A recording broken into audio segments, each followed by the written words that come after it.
Naigting na ng Barangay Poblacion Oeste sa lungsod ng Dagupan ang pagsasaayos at paglilinis ng kanilang mga kanal at daluyan ng tubig bilang paghahanda sa inaasahang pag-ulan sa mga susunod na buwan. Sa ngayon, nagsimula ng magdeklag o magtanggal ng bara sa mga drainage system sa pangunguna ng pamunuan ng barangay upang maiwasan ang matinding pagbaha sa lugar. Ayon kay Barangay Captain Mark Anthony Macmac Gutierrez, taon-taon, isinasagawa ang gawaing ito bilang bahagi ng regular na preventive measures laban sa pagbaha. Gayunman, aminado silang hindi pa rin maiiwasan ang pag-apaw ng tubig lalo na kapag sabay na tumatamang malakas na ulan at high tide sa lugar. Sa kasalukuyan, ilang bahagi pa rin ng barangay ang patuloy na nakakaranas ng bahagyang pagbaha. Isa sa mga pangunahing problemang tinutukan ngayon ay ang Kareunan Creek na kahit sa mga panahong walang ulan ay madalas na bumabaha. Pero pagtitiyak ng pamunuan ng barangay na patuloy ang kanilang koordinasyon sa mga kinauukulang ahensya para sa inaasahang konstruksyon ng creek na target umpisahan bago matapos ang taon o sa unang bahagi ng susunod na taon para mapabuti ang daloy ng tubig at tuluyang mabawasan ang insidente ng pagbaha sa lugar. Sa ngayon, nananatiling alerto ang mga opisyal ng barangay at hinihimok ang kooperasyon ng mga residente upang mapanatili ang kalinisan ng kapaligiran at maiwasan ang pagbabara sa mga drainage system sa nasabing lugar. Ang ginagawa po natin para na unang-una po, nagpapaano po tayo declag, papalinis po tayo ng mga kanal, papastart na po natin para at least yung mga mga drainages is alam natin malinis po. Sa katunayan po, iano din natin sa city engineering kasi sa may highway natin, dyan sa may along F.B. Fernandez West, parang ang kasama na namin nagdi-declag dyan isang engineering office. Sa ngayon po, ongoing yung declogging po nila. Kararaan ko lang sa may A.B. Fernandez, naglilinis po sila ngayon ng yung mga drainages po sa may A.B. Fernandez West po ngayon.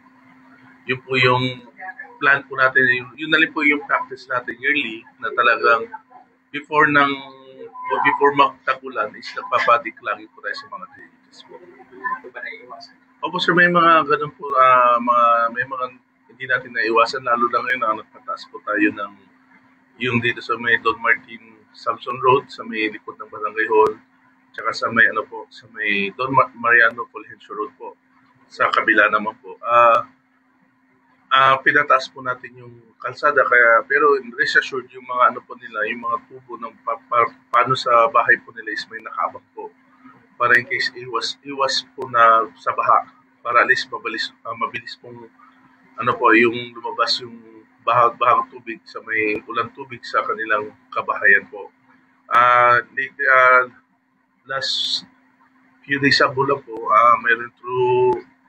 may tumulong po sa atin yung pero ito na rin natin kay Mayor Ben Fernandez. Yung sa may Carmona area po, may ginawa din po nila through Kagawad Regitelio. Nag-donate po ang natin yung caretaker ng Roman Catholic Cemetery, nag-donate po sila, pinagawa po nila may part po doon na talagang nababaha po doon sa may drainage. Ngayon tinaas nila ng isang hollow blocks kaya medyo tumaas, kaya nakatulong po, kaya nagpapasalamat po kami through Monsignor Bravo, Sir Anton Pacheco, through Kagawad Regitelio, at least, at saka yung mga tumulong, RCC po is na tumulong po sa paggawa ng drainage nila sa may yung pathway dyan sa may Carmona. Pero yan din po, may project po ang natin dyan.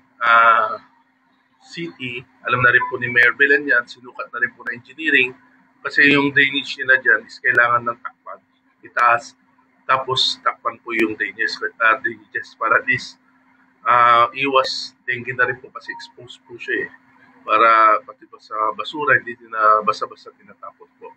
Kaya yun po yung natin, minomonitor po natin. Lalong lang dito sa may area po dito sa may Don Martin at Don Mariano kasi katataas lang po ng kalsada po. So far, last year lang po, kasi ang palaging nag-evacuate lang po doon sa may area ng Sitio Carmona. Tapos yung malapit sa may sa may A.B. Fernandez West, may area po doon na talagang inaabot po yung kabahayan nila. Pero sa mismong bahay po, doon sa may likod ng Kareunan Creek. Kasi yan po talaga kahit hindi man tag-ulan, talagang baha po dyan. Pero madalang sa may Karanan Creek area, madalang po yung nag-evacuate po. Ang palaging nag-evacuate doon sa may, ilan na lang po, mga 5 to 10 families lang po. Pero isang 1 or 2 days lang po sila. Basta wag lang yung magsabay yung high tide tsaka malakas na ulan, talagang maabot po yung ng higaan po nila. Yun lang po. Pero dito nga yung inilapit namin kay Mayor Belen yung sa may Karanan Creek na sana hopefully at the end of this year or first quarter next year is magawa na po. Kasi yun po yung talaga yung kailangan namin. Kasi kahit pumunta kayo ngayon, makikita nyo po talaga wala mang ulan o ano, basta nag-high tide. Baha na po talaga dun sa area yun, yung sa may Karanan Creek po.